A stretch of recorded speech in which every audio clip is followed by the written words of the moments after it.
여러분, 중요한 자리에 초대받으실 때 있으시죠? 여럿이 모이는 자리입니다. 오늘 말씀처럼 잔치 자리일 때도 있고, 중요한 회의나 미팅일 때도 있고, 또 이렇게 예배의 자리일 때도 있고, 또 우리 현대인들은 여럿이 사진 찍을 때 그 자리에 우리도 모르게 어느 자리가 좋은 자리고 높은 자리인지를 거의 본능적으로 아는 것 같아요. 그리고 그 자리에 무의식적으로 끌립니다. 여러분, 어디에 앉으십니까? 어디에 서십니까?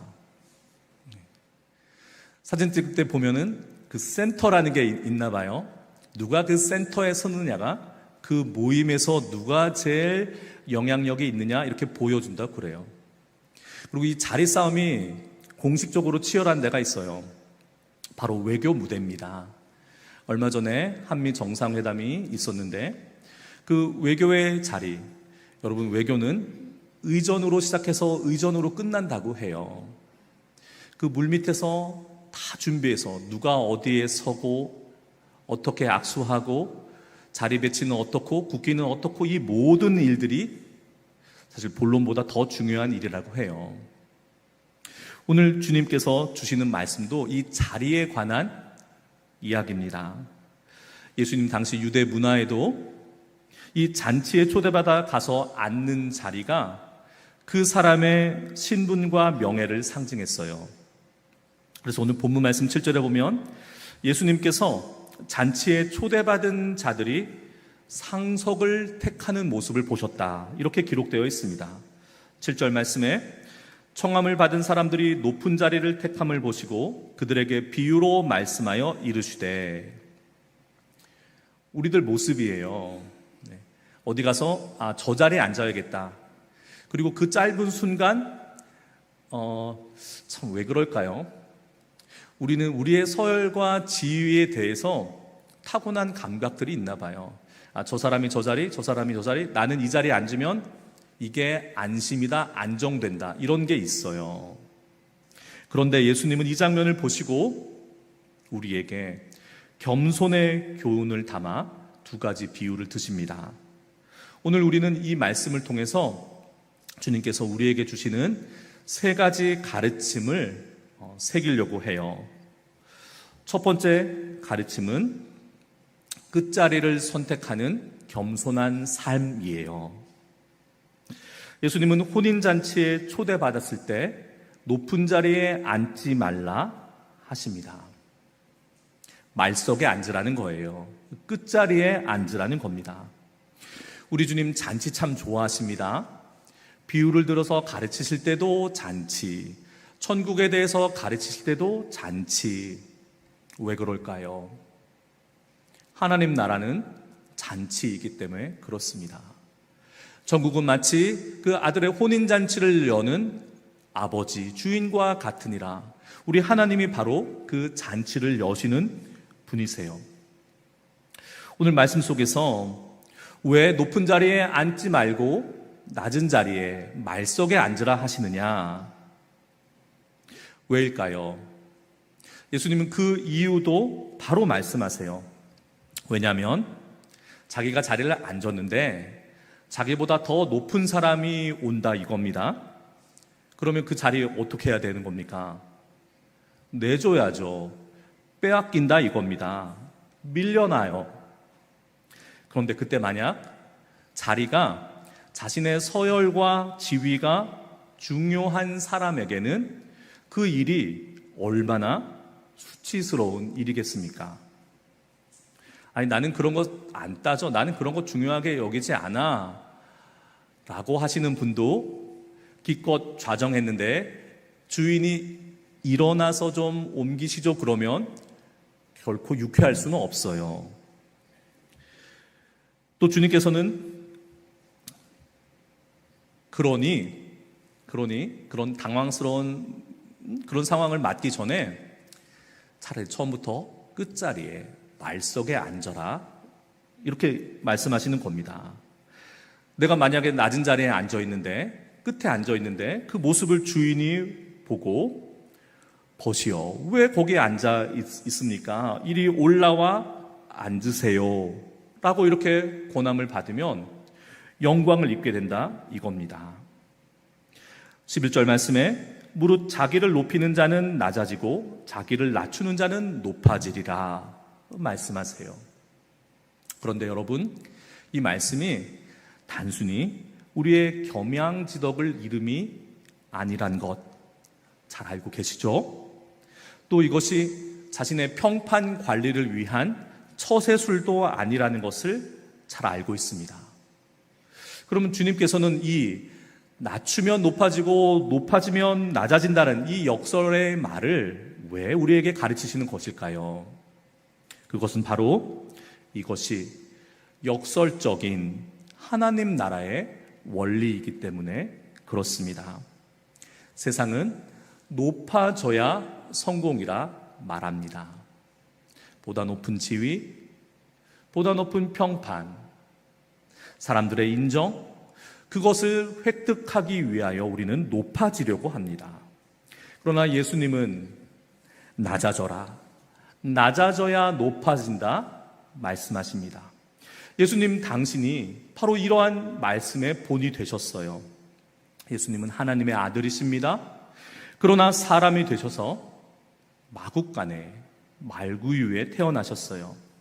그리고 가장 낮은 자리, 사람들이 가장 싫어하는 자리, 그래서 저주받은 자리라고 하는 십자가에서 죽으셨습니다. 예수님을 찬양하는 그 많은 노래들 가운데 저는 빌립보서 2장에 기록되어 있는 그리스도의 송가, 바울 사도가 지은 노래가 아니에요. 바울 사도는 이미 처음 교회 공동체가 우리 주님을, 그리스도를 찬양하며 불렀던 그 노래를 빌립보 교회 교인들에게 다시 말하고 있어요. 그 감사와 기쁨이 넘쳤던 빌립보 교회에도 문제가 있었습니다. 그 문제는 오늘 본문 말씀과 맞닿아 있어요. 누가 주도하느냐, 누가 위냐, 이 문제가 도사리고 있었어요. 유오디아와 순두계, 그 두 여성 지도자들 사이에 무언가 갈등이 있었던 모양입니다. 갈등은 항상 팔을 나누게 되지 않습니까? 사도는 그러한 빌립보 교회 교인들에게 너무나 사랑해요. 내가 당신들을 얼마나 사랑하는지 하나님이 나의 증인이십니다. 내가 예수 그리스도의 심장으로 여러분을 사랑합니다 라고 편지에 적었어요.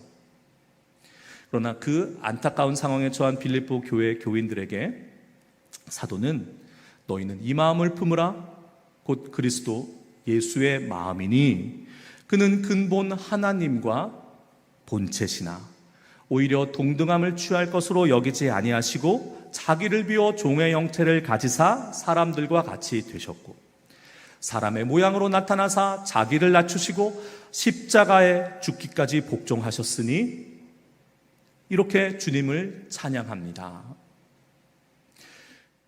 낮아짐이에요. 내려옴입니다. 그러자 하나님께서 그를 높이십니다. 이러므로 하나님은 그를 지극히 높여 모든 이름 위에 뛰어난 이름을 주사 하늘에 있는 자들과 땅 위에 있는 자들과 땅 아래에 있는 자들 모든 무릎을 예수의 이름에 꿇게 하시고 모든 입으로 예수 그리스도를 주라 시인하여 하나님 아버지께 영광을 돌리게 하셨느니라. 아멘. 여러분, 이것이 이 그리스도의 송가에 담긴 우리 주님이 하신 일이, 그 주님의 인격과 성품이 지금 자리를 탐하는 이들에게, 우리에게 보여주시는 겸손이에요. 겸손은 단순한 덕스러움이 아닙니다. 인격과 교양의 문제가 아니에요. 하나님 나라의 원리입니다. 내가 구원받은 하나님의 자녀인가, 하나님 나라의 백성인가, 시민인가, 무엇을 보면 알 수 있을까요? 내가 겸손한가, 그렇지 못한가예요. 그리고 이 겸손은 드러나는 열매가 아니라 그 열매를 맺게 하는 본체인 나무의 문제예요. 주님께서 우리를 변화시키셨습니다. 모든 것을요, 우리의 신분과 정체성과 우리의 나아갈 본향을 모든 것을 다 바꾸어 놓으셨어요. 그 바꾸어진 나의 인격과 존재와 나의 삶 속에서 드러나는, 자연스럽게 드러나게 되는 열매가 겸손이에요. 우리는 거짓 겸손에 넘어갈 때가 많습니다. 저분 어떻게 저렇게 겸손해? 저분 어떻게 이렇게 인품이 고매해? 그러나 그의 드러나지 않는 모습 가운데 그것이 진정 자기의 변화받은 존재로부터 나오는 겸손의 열매인가? 그렇지 않은가는 드러나게 되어 있습니다. 이 겸손은 우리가 원한다고 해서, 겸손히 살고 싶다고 해서, 내 인격을 연마한다고 해서 이룰 수 있는 게 아니에요. 오직 주님께서 나의 근본부터, 나의 존재부터 변화시킬 때 참 포도나무이신 주님께 접붙임되어 잇대어서 그분으로부터 길어 마실 때만이 우리의 삶을 통해서 열매 맺을 수 있는 성령의 열매입니다. 주님께서는 야고보서 4장 6절에 하나님은 교만한 자를 물리치시고 겸손한 자에게 은혜를 주신다 하셨습니다. 여러분, 우리 주님께서 주시는 참 겸손의 열매를 맺으시기를 소망합니다. 두 번째 비유, 두 번째 가르침이에요. 이번엔 초대받아서 가서 어느 자리에 앉을 것인가 이 문제가 아니고 내가 누구를 초대할지에 대한 문제예요. 잔치 초대의 기준을 말씀하십니다. 기쁜 일이 있잖아요. 잔치를 벌입니다. 잔치는 그 잔치를 여는 사람의 지위, 신분, 상태를 말할 때가 많아요.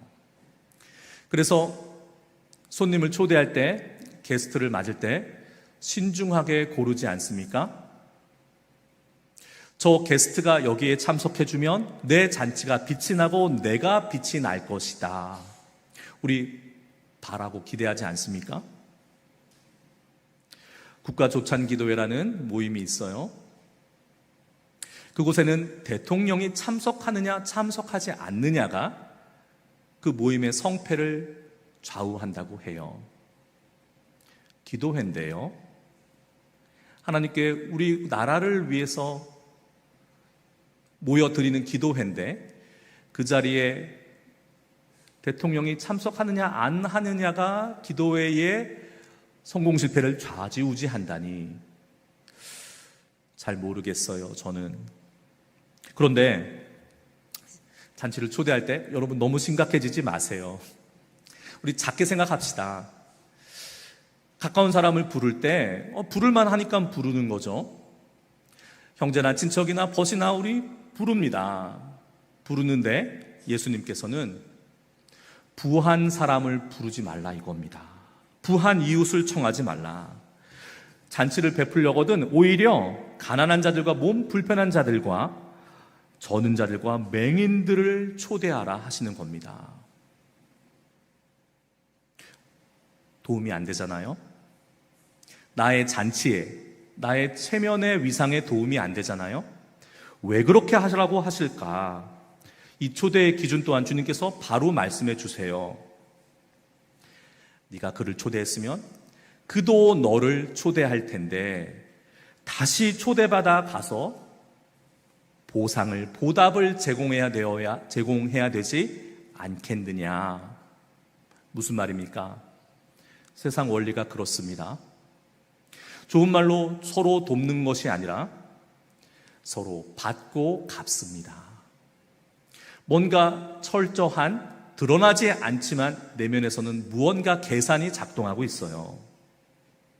그런데 주님께서 말씀하신 이 사람들, 가난한 이들, 의지할 바 없는 이들, 그래서 나의 잔치의 위상을 높여주는데 전혀 도움이 안 되는 이들은 돌아가서 나를 다시 초대하지 않는 사람들이다 이거예요. 나를 다시 부르지 않기 때문에 내가 가서 갚지 않아도 되는 겁니다. 그들은 갚을 것이 없으므로 오히려 너에게 복이 된다 말씀하세요. 여러분, 이 이야기는 단순한 우리의 예법이나 예절을 말씀하시는 것이 아니라 이 하나님의 초대의 방식은 바로 하나님의 은혜의 방식이에요. 하나님은 갚을 길이 없는 우리를 먼저 찾아오셨습니다. 여러분, 우리가 하나님의 초대에 응할 자격이 준비가 되어서 하나님의 부르심을 받았나요? 그렇지 않잖아요. 가난한 이들, 젖는 이들, 안 못 보는 이들처럼 우리는 하나님을 몰랐습니다. 하나님께 나아갈 수가 없었어요. 그런데 우리의 죄로 인해 하나님께 아무런 보답도 보상도 돌려드릴 수 없는 갚을 길이 없는 존재인 우리를 하나님이 당신의 천국 잔치에, 당신이 주인 되시는 그 잔치에 우리를 부르셨다 이겁니다. 여러분, 그러니 우리가 잔치를 열 때 이 갚을 길 없는 우리를 부르신 하나님의 그 은혜를 생각할 때 그 은혜를 입은 자들로서 나의 사회적인 유익과 무슨 관계의 유익과 이런 거를 생각해서 사람을 가려서야 되겠냐 이 말입니다. 복음서에 예수님께서 제자들을 부르실 때 다 눈물 나는 장면들이에요. 하나하나 예사로운 장면들이 없습니다. 그런데 그 중에 저는 마가복음에 등장하는 그 세리 마태, 레위를 부르는 장면, 그 장면을 잊을 수가 없어요. 레위가 세관에 앉아 있습니다. 이게 나라와 나라 사이를 건널 때 세관인데 그게 무슨 세관이냐? 그때 그 분봉왕들이 유대를 나눠가지고 이렇게 각자 헤롯의 아들들이 다스리고 있었어요. 전에는 그냥 무시로 지나다니는 길에 어느 날 통관해야 되는 세관이 설치되고 거기에 레위가 떡하니 앉아있다 이겁니다. 가버나움이 그런 땅이에요. 지나갈 때마다 돈을 받는다 이겁니다. 사람들이 어떻게 했습니까? 불만이 차오르는 거죠. 그리고 그 불만과 미움은 다 누구를 향합니까? 그 레위를 향하는 거예요. 레위가 사람을 바로 쳐다볼 수가 있었겠습니까? 쳐다보면 나를 노려보고 째려보고 저주하는데 그들을 바라볼 수가 있었겠어요. 그런데 예수님께서 그곳을 지나시다가 레위를 보십니다. 두 사람의 눈이 마주쳐요. 예수님의 눈에는 분노도 원망도 없습니다.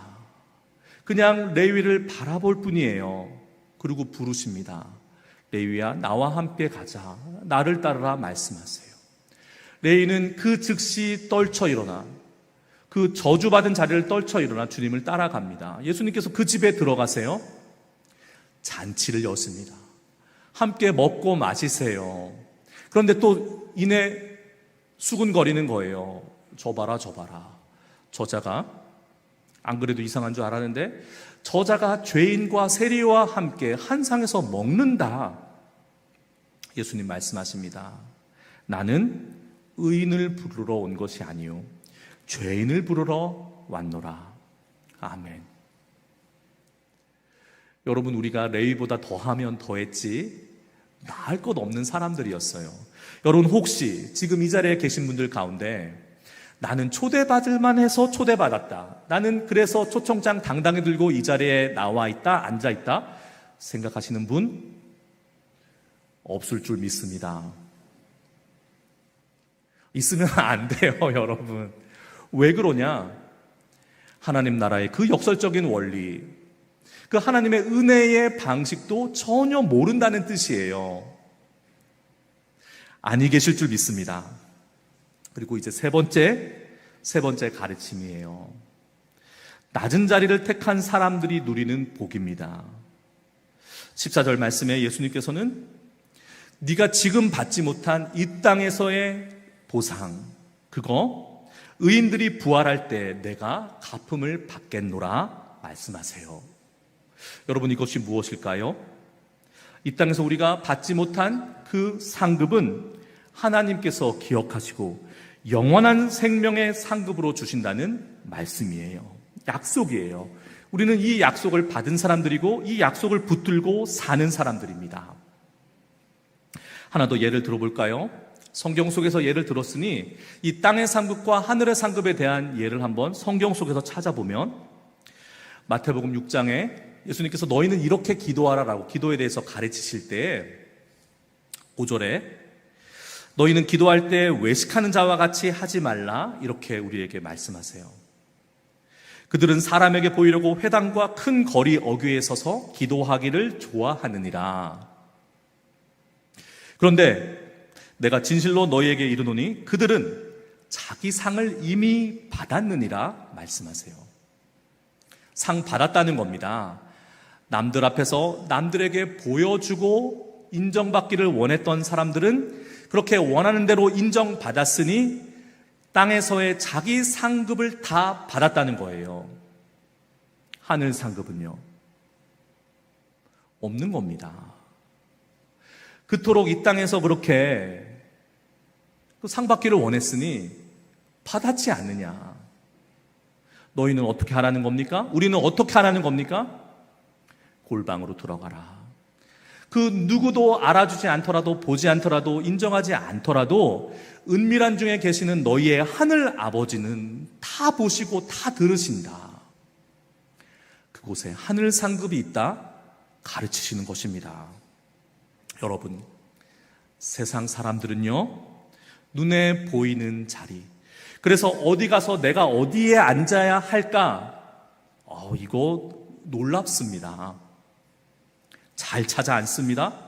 탐하고 쫓습니다. 그러나 하나님의 백성들은 하늘의 자리, 하늘 상급의 자리, 부활의 영광을 바라보며 살아가야 합니다. 우리 살다가 낮은 자리를 택하는 것은 불편해요. 때로는 오해를 삽니다. 저 사람 겸손한 척 하네? 때로는 손해를 봐요. 자기 자리 못 찾아 앉는다 이것입니다. 뒤처진다, 바보 같다 이야기합니다. 여러분, 제가 목사님들 모이는 자리에 나갈 때 불편할 때가 있어요. 목사들 어디에 앉아야 하는지 그 누구보다도 잘 아는 사람들이에요. 딱 가면 그 짧은 순간 안에 그곳에 모이는 사람들의 서열이 다 정리가 돼가지고 그거대로 앉아야 됩니다. 저는 불편해요.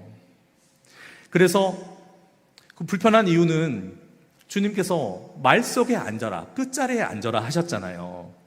끝자리에 앉으려면 불편한 겁니다. 왜냐하면 저는 저 개인이 아니고 충신교회의 담임 목사잖아요. 충신교회에 자리가 있어요. 그 자리에 앉아야 그 자리에 모인 모든 사람들이 수긍하고 편안해합니다. 제가 말석에 앉아 있잖아요. 그분들이 불편해하세요. 그렇다고 제가 그 자리를 타면서 우리 교회가 앉아야 될 자리가 여기구나 찾아가서 앉지는 않습니다. 그 묘하게 그 중간 어둠에 있어요. 이것도 아니고 저것도 아니고 제가 그렇게 살고 있습니다. 그러나 여러분, 저를 주장하는 것은 말씀이에요. 누가 어떻게 보건 간에 여러분, 제가 그런 자리에서 말석에 앉는다고 우리 교회의 위상이, 충신교회의 위상이 말석인 건가요? 저는 아니라 생각합니다. 네. 아니, 목사님 어디 나가서 우리 교회를 대표하는 자리에 가실 때에는 마치 외교 무대에 선 국가의 대표들처럼 우리 교회의 명예를 걸고 우리 교회의 자리를 잘 찾아 앉으셔야죠. 왜 그 자리도 못 찾아 앉습니까? 잘 찾아 앉겠습니다. 그러나 중요한 건 우리의 마음이에요. 주님은 우리 마음의 자세를 보십니다. 너의 마음의, 너의 삶의 방향이 어디를 향하고 있는가를 보신다 이것입니다. 내가 진정 원하는 자리는 어디인가? 사람들의 인정인가? 하나님의 높이심인가? 또 내가 초대하고 내가 버타기를 즐겨하는 이들이 누구인가? 주고받는 가운데 나에게 유익이 있는 사람인가? 아니면 자기 상을 다 누리고 그건 그렇게 누리라고 하세요. 나는 하늘 상급을 바라보며 말씀대로 살아갑니다 하시는가? 우리 마음의 자세와 우리 마음의 방향을 주님은 보고 계십니다. 예수님처럼 낮아지고 잊혀진 사람들, 소외된 사람들을 마음에 품고 영원한 상급, 그 하늘 상급을 기대하면 진정한 제자의 길을 걷는 저와 여러분, 우리 모두 우리 충신교회 믿음의 공동체가 되기를 소망합니다. 여러분, 끝자리에 앉는 것을 두려워하지 마세요. 남들이 나를 업신여긴다? 그거 두려워하지 마세요. 그 끝자리를 기쁨으로 감사함으로 앉을 때 그 마음에 참 기쁨이, 참 위로가 평안이 주님께서 부어주실 줄 믿습니다. 기도하겠습니다.